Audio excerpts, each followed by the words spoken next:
हनुमान जी महाराज जो है वे भी शिव जी का ही अवतार कहा जाता है, शिव जी का अवतार है। आपने हनुमान चालीसा में सुना होगा, शंकर सुवन केसरी नंदन, शंकर सुवन केसरी नंदन।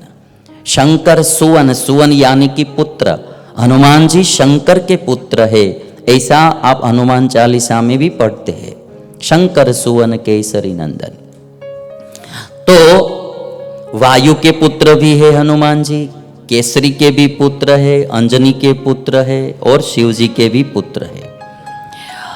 वायु के पुत्र कैसे है वो मैंने वाल्मीकि रामायण में कई बार कथा सुनाई है, किंतु ये जो शंकर सुवन है वो बात शिव पुराण में लिखी गई है। शिव पुराण में शंकर का अवतार क्यों है हनुमान जी, वो बात बताई है कि मोहिनी स्वरूप परमात्मा ने धारण किया था समुद्र मंथन के समय में। मोहिनी रूप ईश्वर का देखकर शिव जी का वीर्य स्खलित हो गया और उस वीर्य को सप्तर्षियों ने ग्रहण कर लिया। राम का कार्य करने वाला एक महापुरुष चाहिए और उसके लिए उस वीर्य को सुरक्षित रख दिया। शिव पुराण में लिखा है, तद्वीर्यं स्थापयामासु पत्रे सप्तर्षयश्च ते प्रेरिता मनसा तेन राम कार्यार्थमादरात्।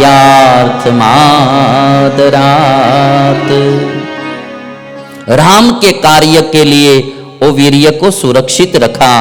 तैर्गौतम सूतायाम तद्वीर्यं शंभोर महर्षिभिः कर्णद्वारा तथांजन्याम राम कार्यार्थमाहितम्। सप्तर्षियों ने वो जो शिवजी का वीर्य था वो अंजनी के कर्ण द्वारा, कान द्वारा उसमें आरोपित किया और उससे जो पुत्र का जन्म होने वाला है वो हनुमान जी है। पुराणों की बहुत सी कथा अभी आजकल हमको समझ में नहीं आ सकती कि ये कैसी कैसी कथाएं लिखी है, किंतु एक बात मैं आपको बताऊंगा, जैसे जैसे साइंस आगे जाएगा वैसे वैसे हमारे हिंदू शास्त्रों की गरिमा समझ में आएगी कि जो बात आज साइंस कर रहा है वो बात हमारे शास्त्रों में बरसों पहले कही गई थी। वो बात आपको बाद में पता चलेगा। अभी एक दो बात मैं आपको बताऊंगा कि परमाणु की बात आज चलती है दुनिया में। परमाणु से शक्ति उत्पन्न, विद्युत भी उत्पन्न होती है, परमाणु से बम भी होते, कई प्रकार की एनर्जी उत्पन्न की जाती है अणुओं से। हमारे कणाद मुनि हुए भारत देश में, गौतम मुनि और कणाद मुनि, उन्होंने न्याय शास्त्र, वैशेषिक शास्त्र का, शास्त्रों की रचना की। उन्होंने कहा है अभी जो अणु हम बोलते हैं, अणु को तोड़ते हैं और उसमें से जो शक्ति उत्पन्न होती है उसको आणविक शक्ति बोलते हैं। परमाणु की व्याख्या गौतम मुनि और कणाद मुनि ने बरसों पहले की है कि जिस पदार्थ को हम तोड़ नहीं सकते हैं उसको परमाणु कहा जाता है। जब तक टूटता है तब तक वो परमाणु नहीं है। जिसका विभाजन नहीं कर सकते, जिसको हम तोड़ नहीं सकते, अनब्रोकन रहता है, वही परमाणु है।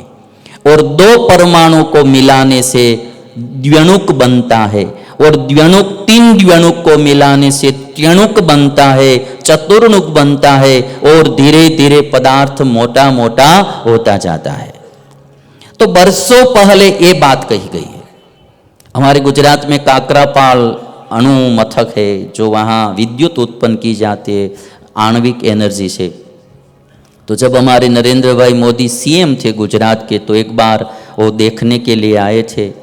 तो जो उसकी विजिटिंग बुक होती है तो उसमें वो लिख के गए थे कि आप सब कणाद मुनि और गौतम मुनि का स्वप्न साकार कर रहे हैं। कणाद मुनि और गौतम मुनि का स्वप्न साकार कर रहे हैं।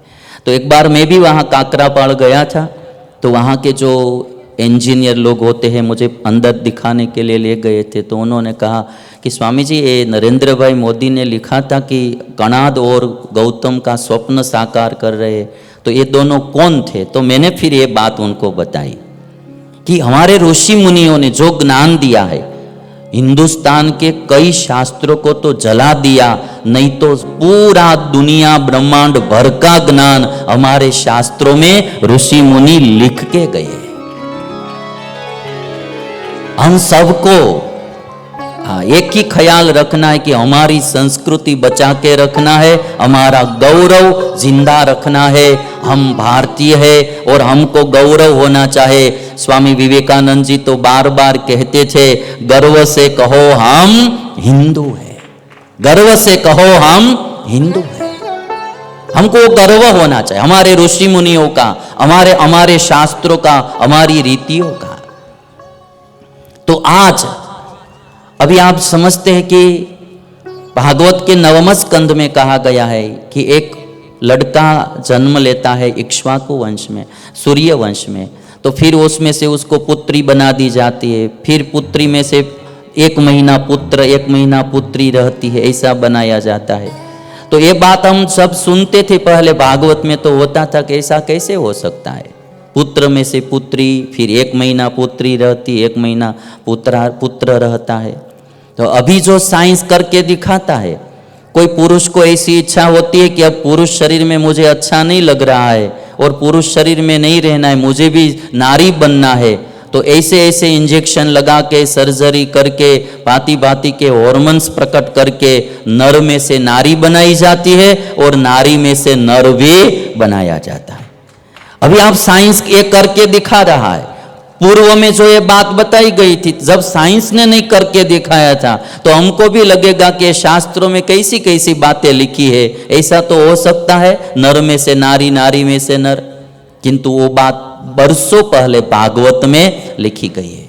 जैसे जैसे विज्ञान आगे बढ़ेगा, वैसे वैसे हमारे शास्त्रों की भी महिमा बढ़ेगी। तो आज हनुमान जी महाराज अंजनी के उदर में प्रवेश किया और जो शिव जी का वीर्य वो अंजनी के कर्ण द्वारा, कान द्वारा उनके उदर में स्थापित किया गया। सूर्यवंश में आप जानते हैं कि भारत में 2 वंश चल रहा है, सूर्यवंश और चंद्रवंश। भगवान श्री राम का प्राकट्य सूर्यवंश में हुआ था और भगवान श्री कृष्ण का प्राकट्य चंद्रवंश में हुआ। तो सूर्यवंश में एक श्राद्धदेव मनु हुए। श्राद्धदेव मनु के पुत्र का नाम था नभग। बहुत अच्छी एक कथा सुनाई गई है, भागवत में भी लिखी है, शिव पुराण में भी लिखी है। नभग गुरुकुल में पढ़ाई करने के लिए गए थे। पहले के जमाने में हमारे भारतीय बच्चे गुरुकुल में जाकर विद्याभ्यास करते थे। केवल भौतिक विद्या नहीं पढ़ते थे, साथ में आध्यात्मिक विद्या भी गुरुकुल में पढ़ाई जाती थी।